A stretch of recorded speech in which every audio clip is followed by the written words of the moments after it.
Jadi dalam kehidupan itu tidak akan berjalan sempurna seperti yang ingin kita rasakan. Selalu akan ada perbedaan pandangan. Ya, bahkan dalam kehidupan rumah tangga saja, ya maaf ya, Anda misalnya seorang istri mau ke sini saja mungkin masih bisa beda pandangan. Warna apa untuk jilbab yang dipakai? Ya, dengan suami bisa berbeda. Papa, bagus yang mana ya? Hijau atau kuning? Ah, kayaknya yang hijau deh gitu kan? Enggak, kayaknya kuning deh gitu kan? Masih mending ada 2 pilihan. Begitu dipakai, pink. Bisa berbeda. Anak bisa berbeda. Jadi kesan pertama yang ingin dibangun bahwa dalam kehidupan sudah pasti akan ada keragaman pandangan. Dan yang kedua, yang tidak normal, keragaman pandangan itu boleh jadi melahirkan tindakan-tindakan yang kontraproduktif. Mungkin akan mendapatkan celaan. Allah dicela, malaikat dicela, Rasul dicela, Nabi dicela, sahabat dicela, tabi'in dicela, ulama dicela. Kita siapa yang mungkin belum menjadi bagian dari orang-orang itu dan ingin bebas dari celaan? Itu mustahil. Jelas sampai sini? Jadi kalau mendapatkan celaan, berbahagialah, berarti kehidupan kita normal. Jelas? Pernah mendapatkan celaan dalam hidup? Halo? Pernah disoal oleh orang lain?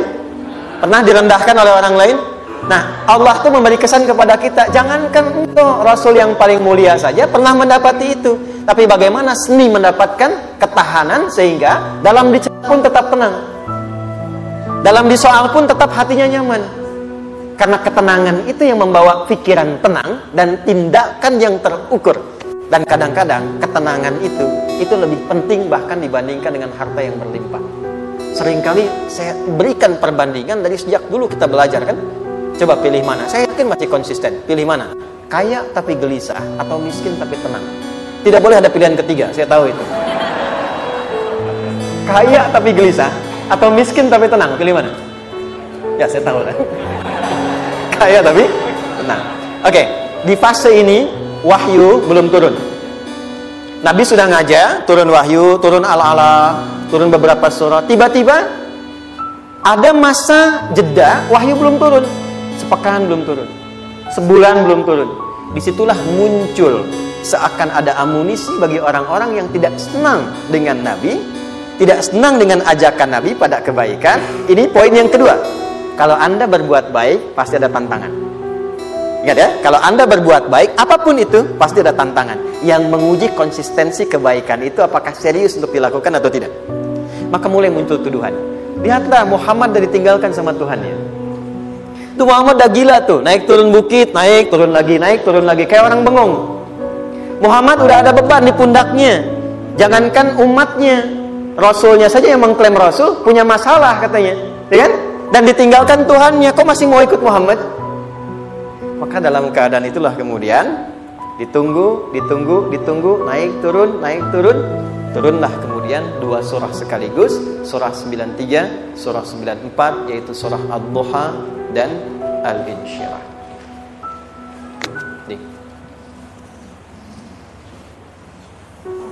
Oke. Ini materinya dahsyat ya. Penting sekali, saking pentingnya ini cepat habis tuh. Sekali lagi. Jazakallah khair. Kelihatan ya. Baik, yuk pelan-pelan. Jadi turunnya surah Ad-Duha dan surah Al-Insyirah, hikmahnya satu atau fungsinya satu, memberikan petunjuk bagaimana mengatasi satu persoalan sesulit apapun, tapi masih dapat menghadapinya dengan keadaan yang tenang.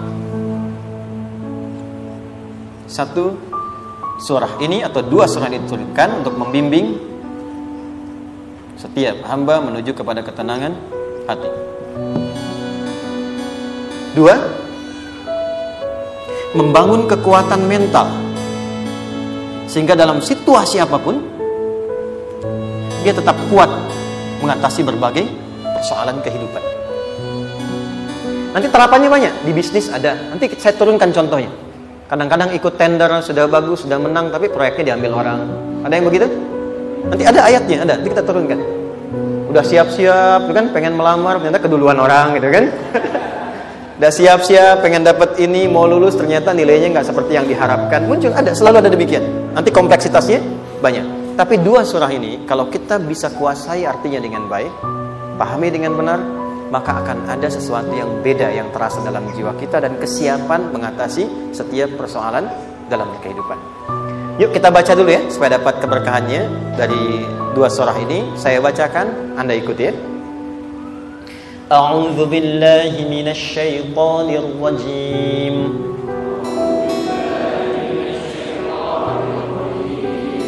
Bismillahirrahmanirrahim.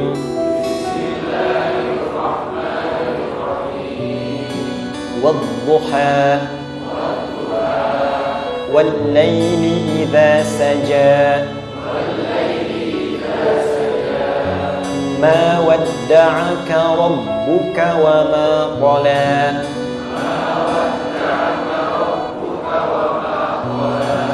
Ma wadda'aka rabbuka wa ma qala.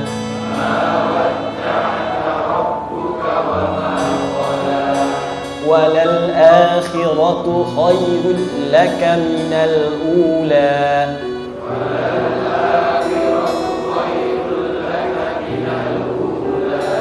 Wala sawfa yu'tika rabbuka fatarda.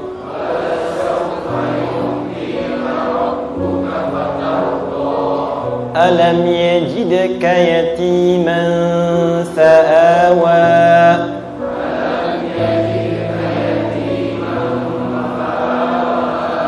Wa wajadaka dhallan fahada.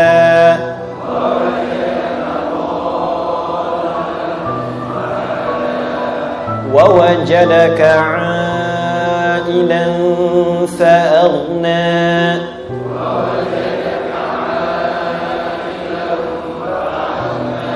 فأما اليتيم فلا تقهر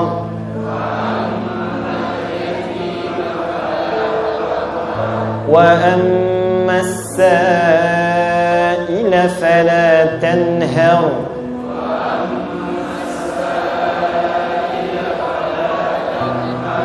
وأما بنعمة ربك فحدث.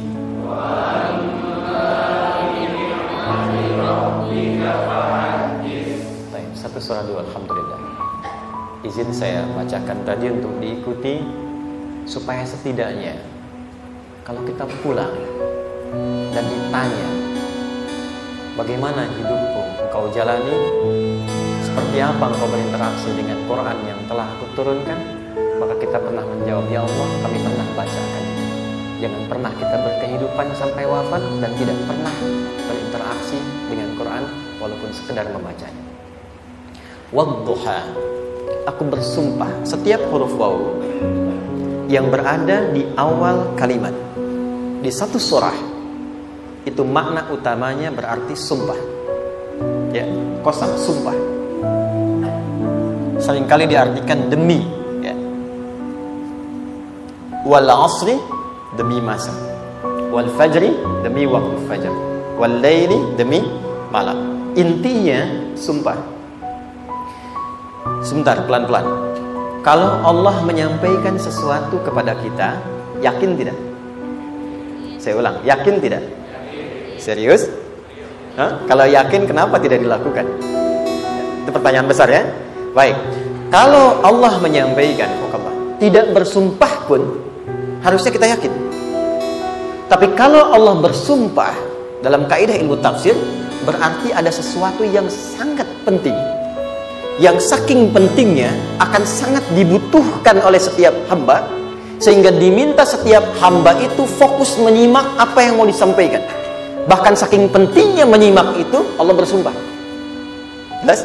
Kalau teman-teman menemukan di Quran ada ayat dibuka dengan sumpah, berarti ada kasih Allah yang tinggi yang akan disampaikan di ayat itu sampai meminta kita fokus untuk menyimaknya. Ad-duha, untuk memudahkan maknanya, teman-teman, kalau waktu duha itu jam berapa ya? Oke, sebetulnya dimulai sejak matahari itu mulai naik, yang memantulkan, ya, atau menyinari cahayanya itu mulai terasa lembut. Ya kalau misalnya kita ambil 1,5 jam setelah subuh. Sekarang subuh 4:30 lah, taruhlah 4:30 ya. 1,5 jam berarti jam 6 kan? Nah itu awal duha tuh. Awal duha. Sampai ke pertengahan kurang lebih 9:30 jam 10. Akhir duha jam 11 sampai menjelang ke zuhur. Awal duhanya disebut dengan syuruk namanya. Syuruk. Jadi syuruk itu awal duha. Kalau sudah jam 6 ada cahaya matahari ya. Enak gak ke tubuh kita itu? Nyaman gak? Jam 8 enak gak kalau berjemur ya? Jam 9 enak ya? Nah, ini kata kiasan dalam bahasa Arab. Kalau kita merasakan sesuatu yang enak, nyaman, memberikan manfaat yang banyak, itu orang Arab sering memberikan kiasan dengan waktu-waktu tertentu. Di antaranya duha.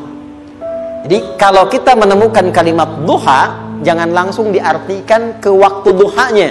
Boleh jadi yang diinginkan adalah makna di balik itu, yaitu semua kenikmatan dan kenyamanan yang didapatkan. Cara mengartikan ini, wadduha, aku bersumpah, kata Allah, ya Muhammad, demi semua kenikmatan yang kau rasakan dalam hidup, seperti engkau merasakan kenikmatan cahaya duha itu. Jelas? Wal-laili idza saja, dan aku bersumpah, al-lail, lail itu apa? Malam. Baik, lail turunannya, layali jamaknya, lela, lili, lala, itu malam. Jadi kalau ada ibu leli, ibu malam-malam ya. Lail. Oke. Lail itu malam. Malam gelap nggak? Gelap. Tapi kalau gelapnya gulita, tidak ada cahayanya, gelap betul gitu. Gelap ya. Misalnya sedang kita dapati misalnya satu momentum padam lampu, padam semua, dan pas gerhana misalnya gelap sekali. Nah itu bahasa Arabnya disebut dengan saja namanya. Ya, saja. Wal laili idza saja. Dan malam apabila telah gulita. Zaman Nabi kan gak ada lampu ya, belum ada PLN ya, dan seterusnya. Jadi gelapnya betul-betul gelap. Saya mau tanya sebentar, biasanya kalau situasi gelap itu mudah gak menemukan benda tertentu? Melangkah mudah atau sulit? Tidak mudah untuk dilakukan kan? Dalam bahasa Arab, kalau kita ingin mengungkapkan satu kegamangan yang luar biasa, sampai kita merasakan gelap dan sulit melangkah, bukan hanya karena nggak ada cahaya, mungkin karena ada pekerjaan tertentu yang menyulitkan, masalah tertentu yang menyulitkan, sehingga merasa seakan-akan kita tuh gelap. Makan nggak enak, melangkah susah.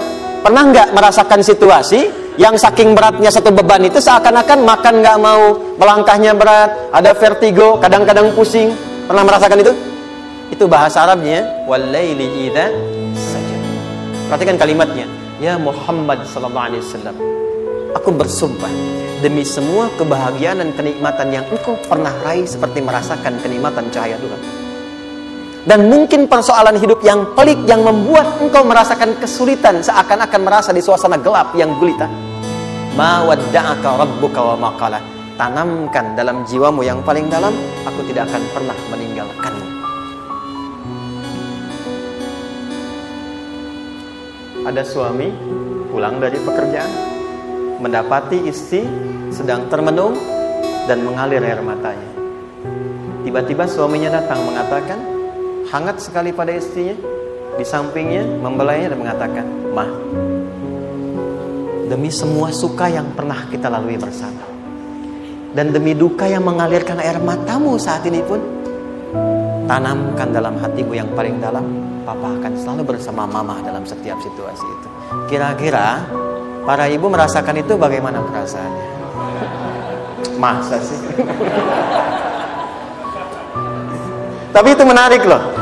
Menarik ya. Jadi kalau teman-teman ngaji surat Yusuf, di surat Yusuf itu laki-laki diilustrasikan dengan matahari, perempuan diilustrasikan dengan rembulan. Ya? Inni ra'aitu ahada asyara kaukaba wasyamsa wal qamara ra'aituhum li sajidin. Ayah, aku melihat bulan dan matahari serta 11 gemintang sujud hormat kepadaku. Jadi matahari diartikan itu sebagai laki-laki, suami, ayah. Kenapa disebut matahari? Diilustrasikannya, matahari itu kan menyengat dengan kuat. Kalau kita menjemur, mengeringkan pakaian, melindungi. Tipikal suami itu melindungi. Ada yang ganggu istri, sengat dengan kuat. Ada air mata yang mengalir, hei, keringkan itu sehingga tidak larut air mata mengalir di pipinya. Itu matahari. Sebaliknya rembulan. Rembulan itu kan enak dipandang, bukan bulannya ya.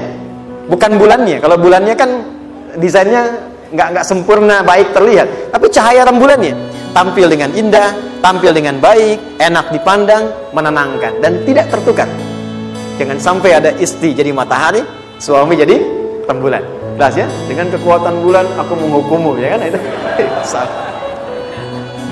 Oke. Tahan sampai sini, tahan. Lihat baik-baik. Saya berhenti sampai sini dulu. Kalau di Quran ada ayat menyebutkan, tidak spesifik orang yang disebutkan dan kapan kejadiannya, maka peristiwa itu akan terjadi dan dialami oleh kemungkinan generasi berbeda di setiap masa dengan tokoh berbeda tapi perasaan yang serupa. Sebaliknya, kalau disebutkan namanya, jelas identitasnya, kapan kejadiannya, maka peristiwa itu hanya akan menimpa orang tersebut dan tidak akan dialami lagi orang lain setelahnya. Saya tanya dulu yang akhwat, yang perempuan, kenal Maryam? Kenal, bagus. Kenal di mana? Maryam anaknya Imran, mengandung, melahirkan Isa alaihissalam, Yesus Mesias, tanpa disentuh laki-laki manapun. Dan di Quran identitasnya disebutkan langsung, Maryam binti Imran, wa Maryam ibnata Imran. Ini menunjukkan kesan bahwa yang mengandung dan melahirkan tanpa disentuh laki-laki manapun, itu hanya Maryam anaknya Imran. Ingat ya, mengandung, melahirkan tanpa disentuh laki-laki manapun. Bukan mengandung, melahirkan tanpa suami, kalau itu banyak dia. Ya, mengandung, melahirkan tanpa disentuh laki-laki manapun. Hanya Maryam binti Imran. Tapi kalau nggak disebutkan siapa orangnya, kapan kejadiannya, tidak detail disebutkan, ini artinya situasi itu akan dialami kembali oleh orang di masa depan dengan generasi yang berbeda tapi substansi yang sama. Pertanyaannya, pernahkah kita mengalami situasi yang sulit sampai seakan merasa gelap? Nah, baik, maka adab yang pertama, jika mengalami situasi seberat apapun dalam berkehidupan, maka dekati Allah Subhanahu wa Ta'ala.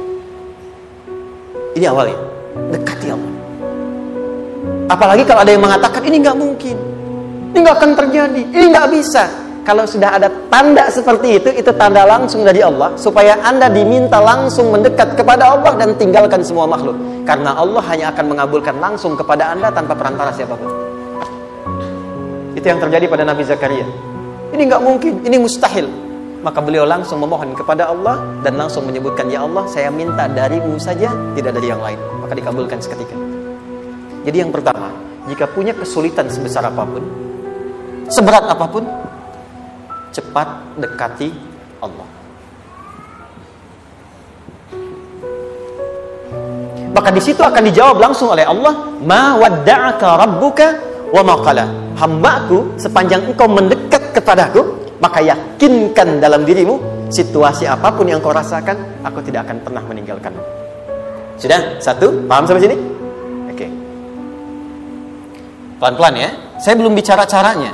Saya baru bicara di awal motivasinya. Dekati Allah dulu, nanti caranya didetilkan di surah Al-Insyirah. Teruskan. Ma wadda'aka rabbuka wa ma qala. Walal akhiratu khairul laka minal. Perhatikan. Hei, seberat-berat bebanmu saat ini, ingat, satu saat akan tuntas. Dan ini pun ujian. Kalau sudah meninggal, gak ada ujian lagi. Dan nanti kehidupan yang sekarang, apapun yang kau pertentangkan, perdebatkan, perselisihan, itu semua akan ditinggalkan. Jadi ternyata Allah mengungkap hakikat kehidupan dunia. Apapun yang diperselisihkan, tuh unik ya. Orang berselisih pada yang akan ditinggalkan. Aneh nggak? Ada orang berebut makanan, kan? Rebutan sampai berkelahi dan sebagainya. Pada akhirnya, makanan yang diperebutkan itu pun akan ditinggalkan. Yang ini meninggal, itu meninggal. Jadi memperebutkan sesuatu yang pada akhirnya akan berakhir. Kata Allah, Allah sampaikan, jika Anda mengalami situasi, sesuatu yang mungkin membuat berat, tanamkan pada jiwa kita, hei, yang aku kejar-kejar ini, boleh jadi aku akan tinggalkan juga. Kenapa aku harus menangisi dan larut pada sesuatu yang tidak abadi? Maka Allah hibur kita dengan mengatakan, kamu tenangkan diri dulu. Semua yang kamu pikirkan sampai membuat kamu berat begini, pada akhirnya kamu tinggalkan. Dan yang abadi itu akhirat. Walal akhiratu khairul laka minal. Dua, pelan-pelan sikapi setiap masalah dengan proporsional. Jangan terlalu larut dalam sesuatu. Dapat job satu, pengen, udah siap, kontraknya besar, tiba-tiba hilang. Dipikirin, Anda mikirkan itu pun nggak akan balik. Proporsional aja dulu. Ya. Nanti caranya akan turun nanti di alim syirah. Tenangkan diri dulu. Prasangka baik kepada Allah Subhanahu wa taala. Boleh jadi apa yang Allah ingin berikan sebagai pendahuluan sekarang belum sampai kepada kita karena Allah menyiapkan yang lebih baik di balik itu. Kita belum tahu ada apa di balik itu sehingga kita tidak dapatkan itu.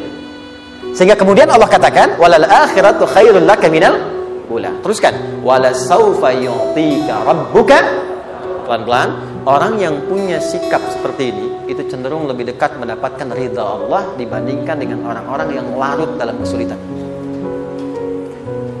Orang yang move on dengan setiap persoalan dalam kehidupan, cepat berpikir secara proporsional, tidak menggantungkan hidupnya pada persoalan tertentu sehingga membuat dia menjadi beban, itu lebih mendekatkan dirinya kepada ridha Allah dibandingkan dengan orang yang meratapi persoalan hidupnya.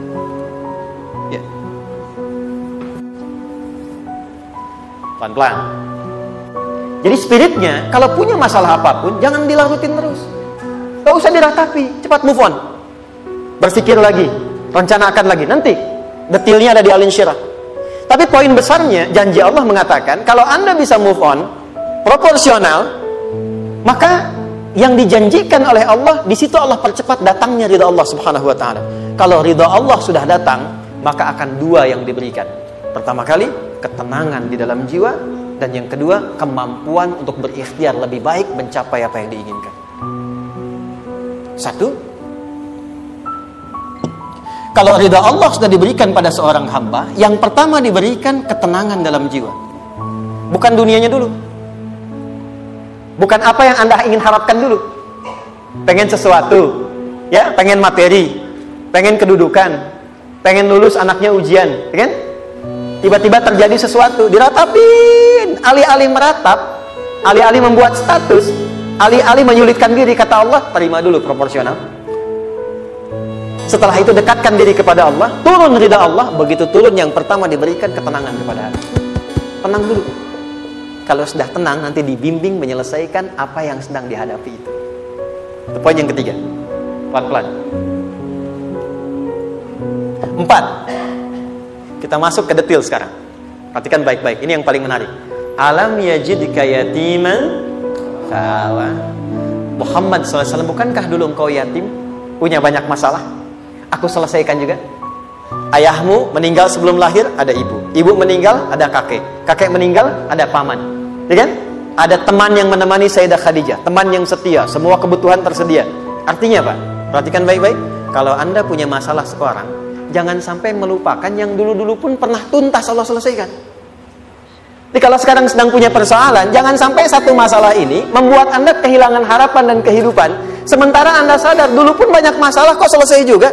Kenapa dengan yang satu ini kita harus jatuh? Sekarang usia berapa? 20, 30, 40, 50. Sekarang usia 50 tahun, ada masalah, baru 5 menit datang sudah merasa jatuh. Yang 50 tahun ke belakang yang banyak selesai itu kita nilai atau tidak? Maka kata Allah, seperti yang dulu pernah aku selesaikan ribuan masalah itu, yang sekarang pun mudah aku tuntaskan. Jelas? Nah, secara psikologi, orang-orang yang selalu bertindak seperti itu akan selalu punya harapan lebih tinggi untuk menyelesaikan persoalan. Jadi kalau sedang punya masalah, pikirkan yang dulu juga selesai, masa yang sekarang nggak selesai. Itu prinsipnya. Secara psikologis demikian. Jelas ya? Oke. Wa wajadaka dhallan fahada. Muhammad, dulu engkau pernah mengalami melihat masyarakat banyak berbuat yang tidak baik, aku berikan petunjuk. Kuncinya fahada di situ.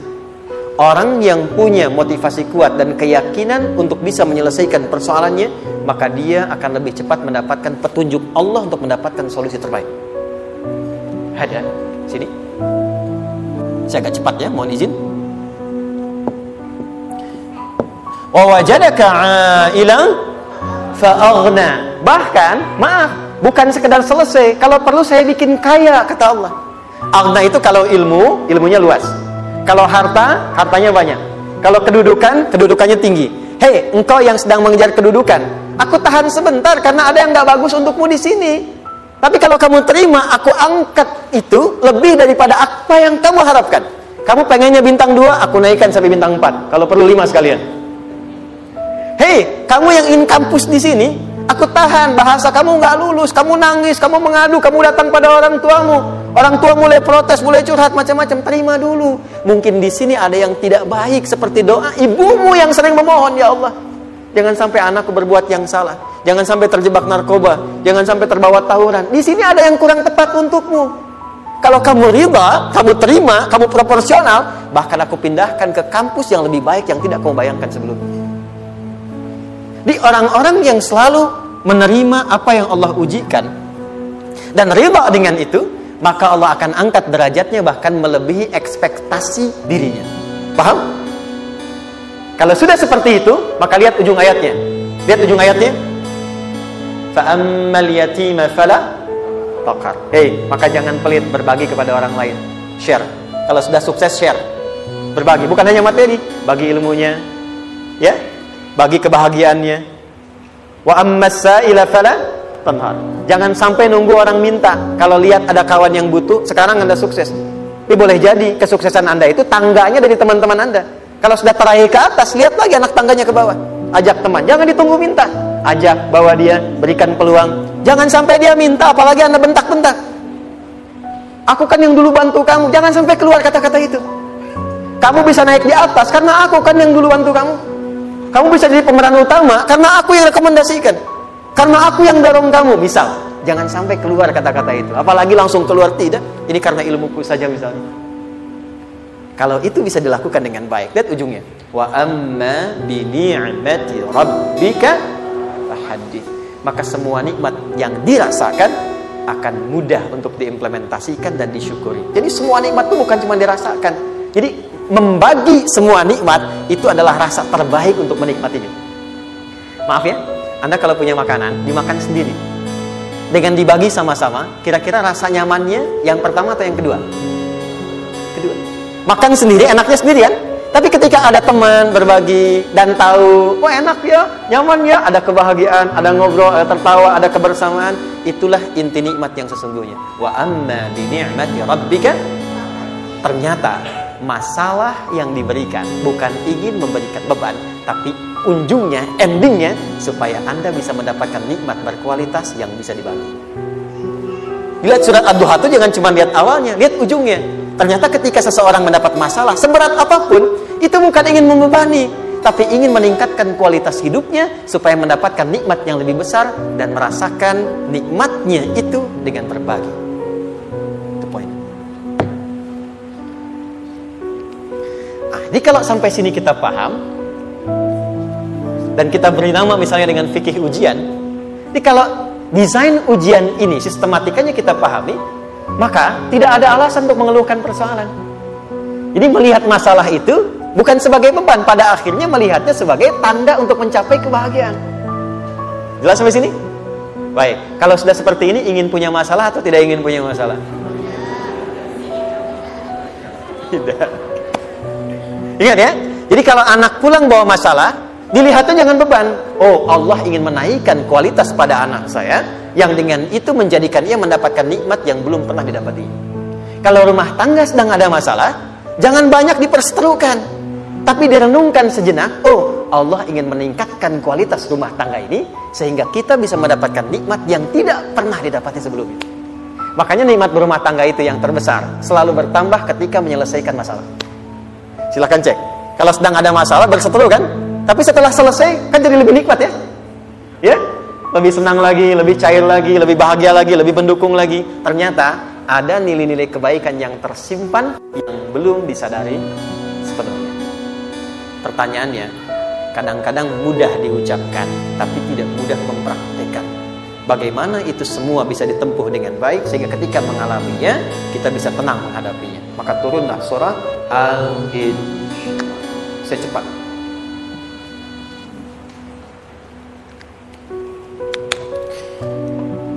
Teman-teman, ini apa? Kelas ya? Baik, pelan-pelan sedikit. Kira-kira volumenya besar kecil? Kecil ya? Baik. Kalau saya bandingkan dengan gayung, volumenya besar mana? Gayung ya? Baik. Kalau ini saya perlebar, sehingga bisa memasukkan apapun ke dalamnya. Itu bahasa Arabnya disebut dengan insyirah namanya. Jelas? Meluaskan sesuatu sehingga terlihat lapang, sehingga memudahkan setiap hal masuk ke dalamnya. Itu insyirah namanya. Surah ini diberi nama dengan surah Al-Insyirah, yang berarti sesuatu yang lapang, yang tenang, yang nyaman. Yang diharapkan dengan keadaan hati yang lapang, nyaman, tenang itu, segala persoalan yang dihadapi dalam kehidupan akan mudah diterima dan tidak berdampak besar dalam menyikapinya. Maka bagaimana kemudian Allah memberikan turunan-turunan petunjuk supaya apa yang diharapkan ini bisa tercapai? Satu, izin mengilustrasikan. Saya kasih cerita sebentar. Ada seorang anak muda, kisah ini sangat viral, hampir setiap kita bisa mendapatinya. Datang kepada seorang kakek tua di sisi danau yang jernih sekali airnya. Dia berkeluh kesah tentang persoalannya. Dia katakan, saya punya masalah begini. Berat sekali terasanya. Kakek itu kemudian permisi, dia hanya membawa 2 genggam garam. Kemudian beliau bawa 1 gelas, ilustrasinya seperti ini. Dimasukkanlah kemudian garam itu ke gelas itu. Lalu diambil 1 gelas air yang jernih tadi dengan garam segenggam. Kata beliau, minum. Pemuda itu mengatakan, wah asin, minum aja dulu. Lalu ketika diminum, langsung ditumpahkan. Dia muntahkan, asin katanya. Lalu setelah itu kakek yang tadi melepaskan segenggam sisanya, dilempar ke danau tadi yang luas. Lalu diambil lagi dengan gelas yang sama. Sekarang minum. Bagaimana rasanya? Segar, enak, nyaman. Itulah hatimu. Kalau hatimu sempit sesempit gelas ini, maka masalah sekecil apapun akan selalu menghadirkan kesulitan seperti engkau menelan garam tadi. Tapi kalau hatimu luas, sebesar apapun masalah, tidak akan pernah berdampak pada dirimu kecuali engkau mampu menyusun rencana untuk mengatasinya. Kelapangan hati yang membuat diri kita mampu menerima persoalan apapun, itu yang disebut dengan insyirah. Makanya dulu tahun 90-an ada sinetron Hati Seluas Samudra gitu ya. Saya pernah tahu itu. Sama anaknya diapa-apain juga, masih aja ya menerima gitu. Dulu siapa ya? Jeremy Thomas dan lain-lain ya. Saya kira ada gitu. Ya, saya kira itu ya. Saya pernah lihat sejenak ya. Saya jarang-jarang nonton gitu. Pernah lihat aja. Saya senang riset. Jadi kalau riset itu ada riset dakwah, ada riset materi. Saya teman-teman yang musik gitu ya. Saya tidak terlalu dekat dengan musik karena saya di Quran gitu. Tapi untuk mengetahui hukum musik itu bagaimana, saya riset. Sampai ke notasi saya tahu. C D F G A B C G A B C D F G D F G A B C D A B C D F G A F G A B C D E B C D E F G Ais B F G Ais B C D Ais Fis C D Ais Fis G Ais Bis Cis gitu kan ya? Ya, tapi kalau diminta piano, gitar, ini saya nggak bisa. Ya, tapi untuk menentukan hukum, nah kita bisa paham gitu. Misalnya boleh nggak baca Quran pakai langgam Jawa gitu kan? Nah hukumnya apa? Nanti dari teori itu muncul. Ya, paham ya? Nah, oke, balik sini. Perhatikan baik-baik. 1, saya agak cepat. Ini ditafsir langsung turun Al-Insyirah. Yang pertama, alam nashrah laka sadrak wa wada'na anka wizrak alladhi anqadha dhahrak. Tahan sampai sini dulu, 3 ayat. Saya mulai dari ayat kedua dan ketiga. Perhatikan baik-baik. Wa wada'na anka wizrak alladhi anqadha dhahrak. Artinya apa? Artinya satu beban yang diletakkan di pundak yang berpengaruh kepada semua bagian tubuh. Kita pernah melakukan atau melihat yang angkat beban ya? Beban kan semakin berat diangkat, semakin terasa ke bagian-bagian tubuh ya, ke semuanya. Nah, itu namanya wizrak alladzi anqadha dhahrak. Beban yang dipikul yang berat sekali sampai semua merasa. Makanya jadi satu ungkapan dengan mengatakan dia sedang memikul beban yang sangat berat. Sampai kepalanya pusing, tidur nggak nyaman, miring kanan, miring kiri.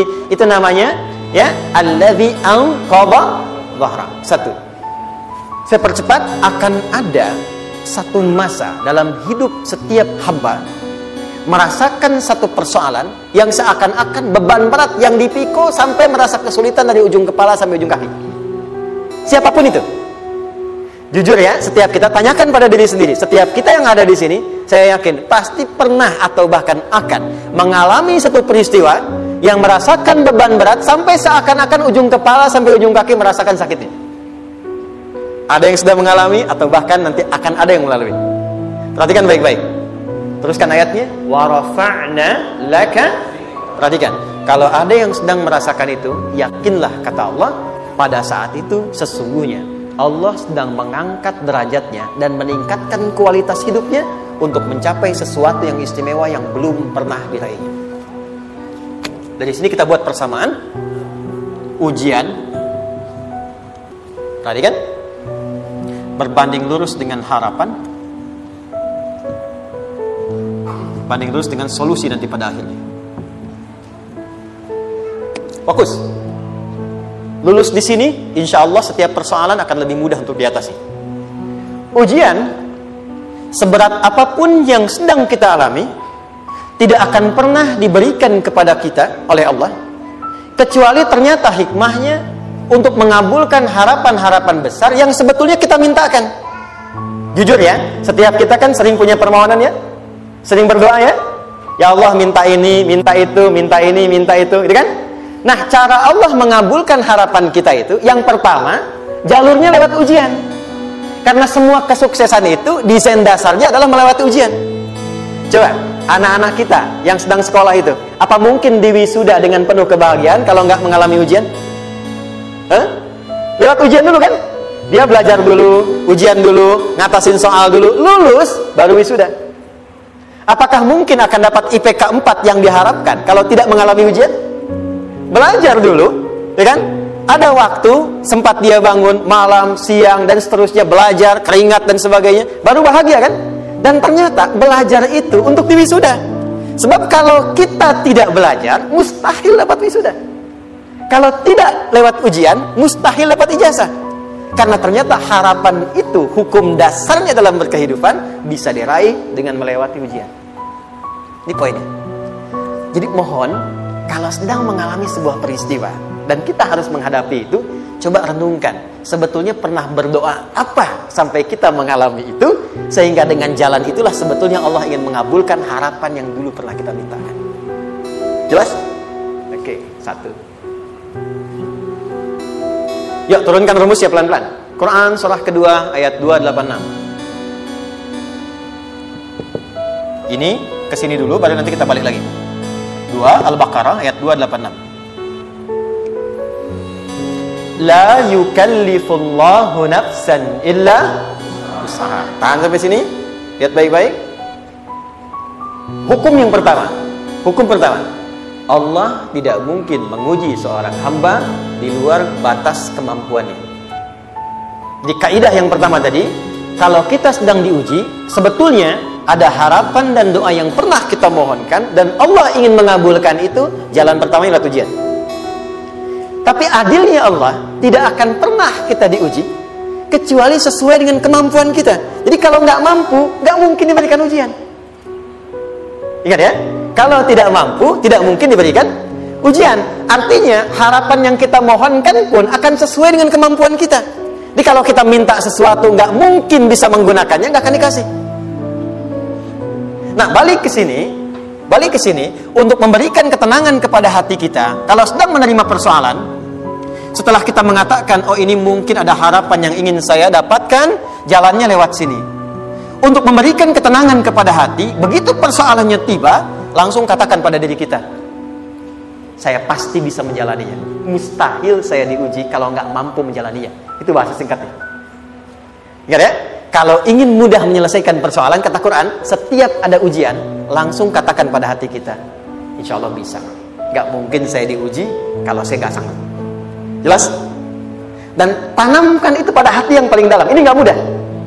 Kalau cuma disimpan di pikiran, jadi beban. Tapi kalau Anda tanamkan dalam hati, seberat apapun masalahnya, pasti saya sanggup. Pasti saya bisa. Pernah lihat dulu ada acara 90-an Benteng Hattori? Oke? Benteng Takeshi ya? Takeshi ya? Gitu kan? Artinya kan bisa jawab ya. Saya tahu Ninja Hattori mendaki gunung, lewati lembah, ya tahu ya. Son Goku, Son Gohan, saya tahu itu. Son Goku, Kamehameha, Piccolo itu. Yang nulisnya Suzuki Watanabe, saya tahu itu. Benteng Hattori, balik lagi ya. Benteng Takeshi ya. Puncaknya kan main pakai itu kan, pakai tanknya dan sebagainya. Tapi pernah ingat gak satu episodenya itu? Begitu akan bertarung, kan selalu ada motivator di sampingnya itu mengatakan, ayo, kamu bisa, gitu kan? Dia nggak ngaji Quran tuh. Kita punya ayatnya. Pernah nggak? Buka lagi ya dulu ya. Oke. Korea, kenapa bisa nyusul Jepang? Salah satunya, waktu Jepang itu maju, setiap di Korea itu ditanamkan dari mulai anak-anak TK-nya. Kita harus lebih daripada Jepang. Sejak anak-anaknya TK. Itu ditanamkan betul. Kita bisa, kita dari TK. Sehingga ketika di sana bikin Honda, sini Hyundai. Hyundai kan dibacanya Hyundai, ya kan? Sana Honda, sini Hyundai gitu. Di apapun yang dibuat Jepang, Korea harus lebih unggul. Itu ditanamkan dari awal. Bisa. Kita itu sekarang punya ayatnya. Jadi kalau sedang punya masalah seberat apapun, katakan pada diri kita, insya Allah bisa. Gak mungkin diuji kalau nggak salah. Bisa insya Allah. Bisa. Kenapa mah? Bisa. Jelas? Oke. Sudah di situ teruskan. Lanjutkan. Warafa'na laka dzikra. Teruskan. Fa inna ma'al usri. Nah, ini poin terbesarnya. Fa inna ma'al usri yusra. Fa huruf yang menunjukkan sesuatu berlangsung dengan cepat. Inna di ilmu nahwunya berbunyi begini, di gramatikal bahasa Arab. Harfun nasbin wa taukidin. Tansibul isma wa tarfa'ul khabara. Mabniun 'alal fathi la mahalla lahu min al-i'rab. Paham? Tidak. Inna huruf yang digunakan untuk menguatkan informasi agar ditancapkan ke dalam hati sekuat-kuatnya dan jangan pernah ragu. Jadi kalau orang Arab itu nancapkan tongkat begini dan kuat, tidak goyah, itu nasab namanya. Nasabar rajula asahu fil ardi. Inna ini harfun nasab. Jadi kalau ada di Quran dibuka informasinya dengan inna, maksudnya begini, hey, tancapkan informasi dalam hatimu dengan kuat, jangan pernah ragu. Yakinkan pada dirimu. Apa yang harus diyakinkan? Ma'al usri yusra. Inna ma'al usri yusra. Usrun sama dengan yusrun. Mari ke sini. Oke. Apa artinya usrun? Sulit. Oke. Sulit itu ada dua. Ada sa'bun, ada usrun. Kalau kesulitan yang relatif, kata si A sulit, si B mudah, itu sa'bun namanya. Contoh, kata si fulan, bahasa Jepang susah. Padahal kata yang lain tidak. Saya ke Jepang, anak-anak kecil begini bisa bahasa Jepang gitu kan? Bagi mereka mudah gitu ya. Saking mudahnya gitu. Kata shiwa gitu. Anak-anak kecil, bagi mereka mudah, bagi kita belum tentu. Itu sa'bun. Inna lughatal yabaniyah sa'bah. Relatif. Tapi kalau kesulitan yang sifatnya mutlak, semua orang mengatakan sulit. Maaf, bawa mobil sulit atau mudah? Bukan mengendarai ya, bawa mobil, bawa. Sulit ya? Sulit ya? Baik, sepakat sulit semuanya. Nah, itu dalam bahasa Arab dikenal dengan usrun. Kesulitan yang semua sepakat bahwa itu susah.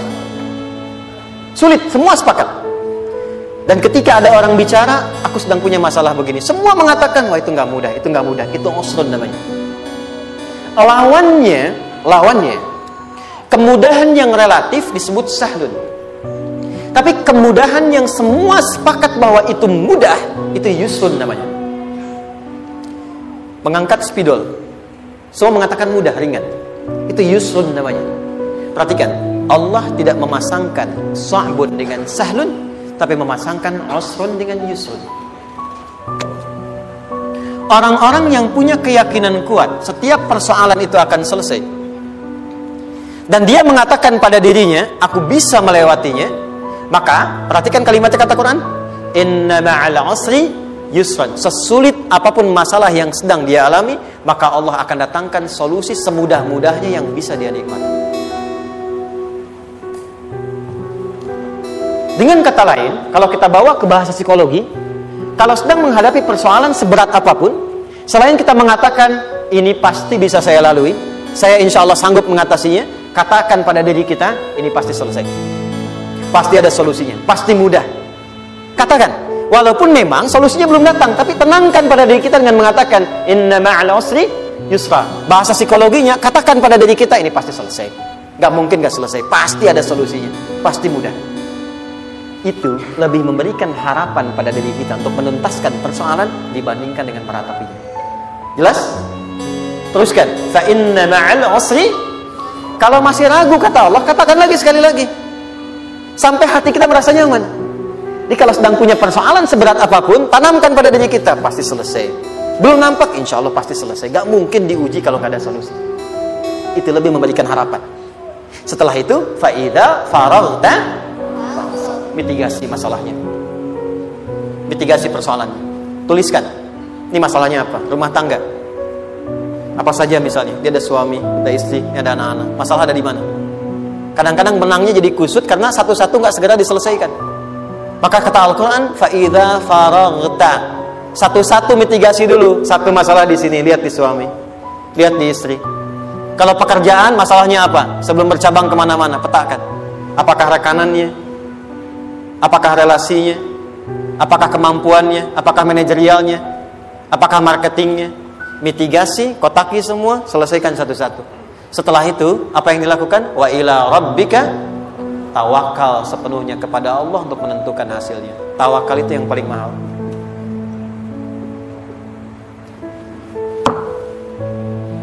Anda kalau nggak punya kepasrahan, stres. Karena selalu memikirkan apa yang mau dikerjakan dan selalu orientasi pada hasil. Kita punya tawakal. Kalau kita mampu menyerahkan sesuatu, gini. Di sini ada orang yang paling jago misalnya main basket. Ada pertandingan basket. Begitu dibuka, udah tim musyawarah serahkan aja pada si fulan. Kan? Dia yang paling jago, dia. Bukankah dengan menyerahkan itu bukan hanya kita berikan sebuah tugas, kan? Tapi dengan itu ada kelapangan tersendiri kan? Yakinlah sukses, dia paling hebat. Pernah ada perasaan gitu? Sekarang, siapa yang paling mampu menguasai? Siapa yang paling hebat menyelesaikan segala hal? Siapa yang punya segalanya? Bukankah Allah? Orang-orang yang punya tingkat tawakal yang tinggi, maka satu, dia akan lebih stabil keadaan mentalnya dan tidak akan pernah gelisah dengan kekecewaan. Gak ada kecewa. Karena tawakal itu kalau sudah kepasrahan pasti menerima hasil. Kalau sudah tawakal, terserah Allah tetapkan apa saja. Mau dapat sekarang, dapat besok, dapat nanti. Puncak yang paling tinggi, tugasmu hanya berikhtiar semampu yang bisa dilakukan. Selanjutnya, biarkan Allah menetapkan apa yang menjadi bagian dari maslahat kehidupan kita. Saya tutup. Cara Allah menjawab harapan kita ada 3. 1. Memberi langsung apa yang kita mintakan. 2. Menunda itu sampai kita siap menerimanya. 3. Mengganti apa yang kita inginkan dengan apa yang kita butuhkan. Saya ulang ya. 1. Memberi langsung apa yang kita mohonkan. Misal, ya Allah saya ingin A misalnya, anak saya pengen ke ITB. Tapi nggak mungkin tiba-tiba langsung masuk ITB kan? Pasti lewat ini dulu kan? Ada ujian dulu, ikut tes dan seterusnya diterima sesuai. 2. Kadang menunda sesuatu sampai dia sanggup menjalaninya. Anda punya anak usia 5 tahun, pengen diberikan motor. Anda mampu untuk memberi motor, dikasih nggak? Tidak. Sampai dia sanggup mengendarai motor, baru Anda berikan. Terkadang ada yang kita minta sekarang, tidak didapati sekarang. Tapi ternyata tahun depan kita dapat. Kita harus sadar bahwa anugerah yang kita dapatkan tahun depan itu sebetulnya adalah hasil doa kita di tahun ini. Pernah dengar nggak kisah viral? Nabi itu berdoa baru dikabulkan setahun setengah. Setahun 6 bulan. Padahal itu Nabi loh. Kiblat pertama kita kemana? Palestina kan? Baitul Maqdis kan? Nabi berdoa, mohon terus nengok ke langit. Al-Baqarah 144, minta. Jawabannya turun setelah setahun setengah. Setahun 6 bulan. Ada yang mengatakan di tafsir setahun 8 bulan. Baru dikabulkan setelah setahun setengah. Padahal kurang soleh apa Nabi? Nabinya siap, mungkin umatnya yang belum siap. Nabinya siap, tapi ada tantangan di masyarakat yang tidak mudah, yang mungkin bisa meruntuhkan dakwah. Baru dikabulkan setahun setengah. Ketika semua umatnya sudah bisa siap menerima itu. Boleh jadi apa yang diminta orang tua sekarang, terkabulnya mungkin belasan puluhan tahun pada anaknya yang nomor sekian. Tahu Imam Syafi'i? Imam Syafi'i itu kan nama aslinya Muhammad, bapaknya Idris, kakek yang ke atas yang ketiga namanya Syafi'i. Kenapa disebut Imam Syafi'i? Dinisbatkan pada kakek yang ke atasnya. Ternyata kakeknya ini seorang ulama besar, saleh, memohon kepada Allah, setiap di keturunannya ada yang bisa menggantikan lebih soleh, lebih baik lagi. Ternyata yang didapatkan bukan dari anaknya, tapi generasi keturunan yang kesekian. Anda belum sekarang bisa hafal Quran, misalnya Anda bermohon, berdoa, boleh jadi yang hafal mungkin bukan di anak, bisa di cucu, bisa di bagian keluarga yang lain. Maka terkadang tawakal itu tidak hanya memberikan hasil yang cepat, tapi memberikan keindahan yang terasa tertunda, tapi melengkapi kebahagiaan yang dirasakan. Penutupnya, boleh jadi minta ke ITB, diterimanya di Unpad. Minta motor, dapatnya mobil, kalau itu senang luar biasa. Minta mobil, dapatnya motor, gitu kan? Ternyata kadang-kadang desainnya yang terakhir, saya tutup, Allah mengabulkan apa yang kita butuhkan, bukan apa yang kita inginkan. Anak Anda sakit, dibawa ke dokter, kata dokter jangan dulu makan jeruk. Maka Anda pulang, dia minta jeruk, Anda berikan apel. Saya nggak mau apel mah, saya pengennya jeruk. Nggak apa-apa nah, ini apel rasa jeruk misalnya kan, Anda berikan. Ternyata apa? Bukan ingin menyakiti dan tidak mengabulkan keinginan anak, tapi lebih memberikan apa yang dia butuh. Kadang-kadang maaf ya, teman-teman mintanya proyek A, udah capek, di situ nggak dapat, dapatnya di yang lain. Teman-teman, itu Allah berikan sebetulnya hasil ikhtiar Anda yang sebelumnya, cuma dikasih yang lebih baik yang tidak Anda pernah bayangkan masalah.